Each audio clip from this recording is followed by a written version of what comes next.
Okay, so variables in Python. इस video में हम लोग सीखेंगे कि वेरिएबल्स क्या होते हैं। पहली बात, आप प्रोग्राम्स क्यों लिखते हो, आप किसी प्रोग्रामिंग लैंग्वेज में एक्चुअली क्या करना चाहते हो। प्रोग्रामिंग लैंग्वेज के थ्रू हम अपने कुछ काम करना चाहते हैं, या तो हम डेटा को स्टोर करना चाहते हैं, या हम कोई कैलकुलेशन चाहते हैं, या फिर हम किसी रिसोर्सेस को यूज करना चाहते हैं। तो अगर आप कोई डेटा स्टोर करना चाहते हो तो आप वो डेटा कहाँ स्टोर करोगे? मेमोरी में। मेमोरी क्या कोई एक छोटा सा बॉक्स है? नहीं, memory is a big thing. ठीक है, तो मेमोरी में आप डेटा स्टोर करने के लिए क्या डेटा कहीं भी थ्रो कर दोगे? वो भी नहीं हो सकता। तो फिर सही तरीका क्या है? सही तरीका ये है कि जो मेमोरी होती है उसके एड्रेसेस होते हैं, और आप हर एक एड्रेस को एक्सेस कर सकते हो बाय अ वेरिएबल नेम। आप उसका एक वेरिएबल नेम दे सकते हो और फिर उस जगह पर अपना डेटा स्टोर कर सकते हो। तो मतलब क्या हुआ कि वेरिएबल एक तरीके का कंटेनर है, और या फिर एक तरीका है मेमोरी को एक्सेस करने का, क्योंकि डेटा स्टोरेज हमारी प्राइम थिंग है जो हम एक्चुअली करने की कोशिश करेंगे। ओके, सो इस वीडियो में हम ये देखेंगे कि वेरिएबल्स किस तरह के होते हैं, कितने तरह के वेरिएबल्स होते हैं। तो इस वीडियो में हम देखेंगे कि पाइथन वेरिएबल्स कैसे डिफाइन होते हैं, उसमें वैल्यूज़ किस तरीके से स्टोर होती हैं, देन उसको हम डिस्प्ले करते हैं तो क्या है, क्या कमांड्स हैं जिससे हम उन्हें डिस्प्ले कर सकते हैं। ठीक है, और इससे भी पहले अब हम देखेंगे इसकी definition. So variable is the name that is used to refer the memory location. ये बात हमको पता है बहुत अच्छे से कि वेरिएबल्स जो होते हैं वो मेमोरी लोकेशंस को डिफाइन करते हैं या यूज करने का तरीका होते हैं।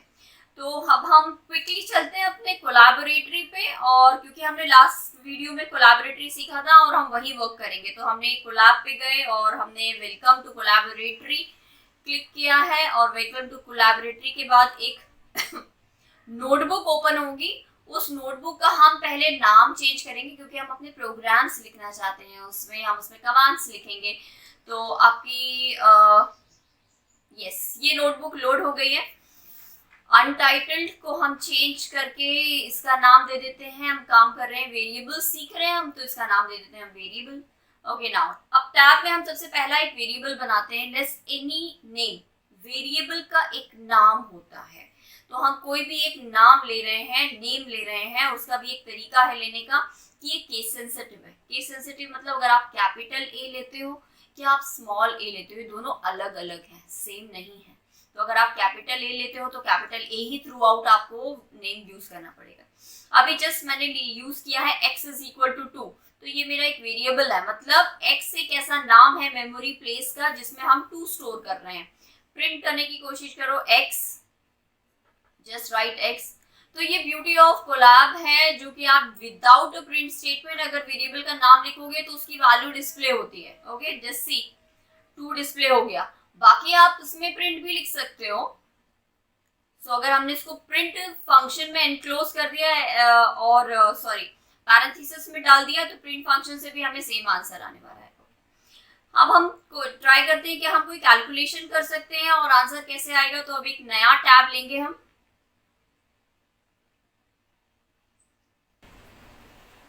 ओके, और इसमें अब मैं जस्ट लिख रही हूं कि x plus 10। So let's see इसका आंसर आता है क्या डायरेक्टली? यस, 12। तो आप वेरिएबल्स में एक वैल्यू जो स्टोर करी है उस पर आप कैलकुलेशन भी कर सकते हो। तो जैसे ही आप x लिखते हो तो उसकी वैल्यू रिट्रीव होती है, और प्लस 10 का मतलब होता है 12 ऑन द स्क्रीन। ठीक है, एक वेरिएबल लिया हमने y, और x और y दोनों को हमने यूज किया, फिर ऐड करने के लिए आंसर आ गया। Okay, so here it means it is working. अब मैं एक और वेरिएबल को डिस्प्ले करने की कोशिश कर रही हूँ। I am writing print num, num। ठीक है, मतलब num इस एक वेरिएबल है और हम इसे प्रिंट करने की कोशिश। एरर, एरर क्यों है? अभी तक तो सारे वेरिएबल्स प्रिंट हो रहे थे, नंबर पे एरर क्यों है? क्योंकि हमने पहले वाले वेरिएबल्स को डिफाइन किया है, बनाया है। नंबर को तो हमने बनाया ही नहीं, जब हमने उसमें कोई वैल्यू ही नहीं दी, उसको डिफाइन ही नहीं करा, तो फिर हम उसे कैसे रिफर कर सकते हैं? तो this is what we have to pay proper attention to कि वेरिएबल पहले डिफाइन होता है, फिर आप उसको यूज कर सकते हो। विदाउट डिफाइनिंग आप यूज नहीं कर सकते। सी पाइथन डिक्लेरेशन नहीं मांगता, लेकिन डिफाइनिंग जरूर मांगता है। ओके, आपको डिफाइन करना पड़ेगा। अब हमने डिफाइन कर दिया नंबर इज इक्वल टू 40, आप प्रिंट किया तो आंसर आ गया कि yes that is 40। Now let's try something else. अभी हमने वेरिएबल बनाया और नंबर स्टोर करे। ओके, अब हम एक वेरिएबल बनाते हैं और अब हम कुछ वर्ड्स या कैरेक्टर स्टोर करने की कोशिश करते हैं क्योंकि एक वेरिएबल आपका होल नंबर्स भी ले सकता है, फ्लोटिंग नंबर्स मतलब डेसिमल्स भी ले सकता है, और कैरेक्टर्स भी। तो हमने एक वेरिएबल बनाया, नेम इज इक्वल टू लगा के डबल कोट्स में हमने लिखा पाइथन। ये बहुत ज़रूरी बात है आपको समझने के लिए कि अगर आप कैरेक्टर्स स्टोर कर रहे हैं तो आपको डबल कोट्स में सिंगल कैरेक्टर हो या मल्टीपल कैरेक्टर हो, डबल कोट्स में यूज करना। जैसे ही हमने वेरिएबल का नेम लिखा, प्रिंट हो गया पाइथन। ठीक है, चलो क्योंकि हमने पहले भी नंबर प्लस 40 किया था, क्या हम नेम प्लस भी कुछ कर सकते हैं? Just try name plus 2। Error, no, ऐसा नहीं कर सकते आप। क्यों? क्योंकि जो पहले वाला वेरिएबल था वो था नंबर्स। नंबर्स में आप कैलकुलेशन कर सकते हो, लेकिन अब आप कैरेक्टर्स स्टोर कर रहे हो। कैरेक्टर्स को आप +2 क्या समझ में आएगा? That is wrong statement. Okay, तो ये चीज आपको याद रखनी है कि आप जो ऑपरेशंस परफॉर्म करोगे, वेरिएबल के टाइप, बेस्ट थिंग, वेरिएबल एक पाइथन में किस वक्त डिफाइन होता है। तो जब आप कोई नाम लिख के वेरिएबल का उसको वैल्यू देते हो, तब रन टाइम में उसका टाइप डिसाइड होता है। ओके, कि वो कैरेक्टर टाइप का है या वो न्यूमेरिक टाइप का है, ऐसा। ये सिर्फ पाइथन में ही पॉसिबल है। दूसरी लैंग्वेजेस में आपको डिक्लेयर करना पड़ता है सबसे पहले कि वो आप किस तरीके का वेरिएबल बनाना चाहते हो, पर पाइथन में ऐसा नहीं है। रन टाइम में डायनेमिकली जब आप वैल्यू देते हो तो अपने आप उसका टाइप डिसाइड हो जाता है। तो अब हम इसे कैसे ठीक करेंगे? तो हम एक और वेरिएबल लेते हैं। ठीक है, हमें प्लस अगर करना है तो ऐसा नहीं है कि प्लस नहीं होगा, लेकिन एक स्ट्रिंग और एक नंबर प्लस नहीं हो। दो स्ट्रिंग एक साथ प्लस हो सकती है। दोनों वेरिएबल अगर कैरेक्टर हैं तो प्लस हो सकते हैं। Okay, so let's try that. हम एक वेरिएबल और ले रहे हैं नंबर के साथ में, दैट इज सरनेम।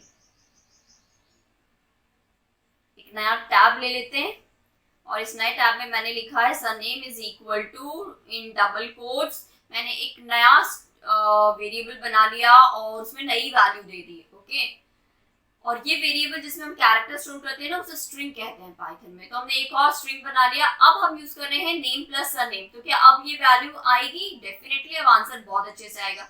छोटी सी दिक्कत ये है कि it is Python and Sharma, fine.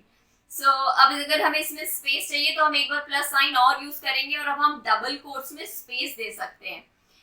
ज्यादा दिक्कत नहीं है, ये सारी बातें हम स्ट्रिंग्स चैप्टर में ऑलरेडी पढ़ने वाले हैं। हम सिर्फ यहाँ पे ट्राई कर रहे हैं और समझ रहे हैं कि वेरिएबल्स क्या होते हैं पाइथन में। Okay, that's it.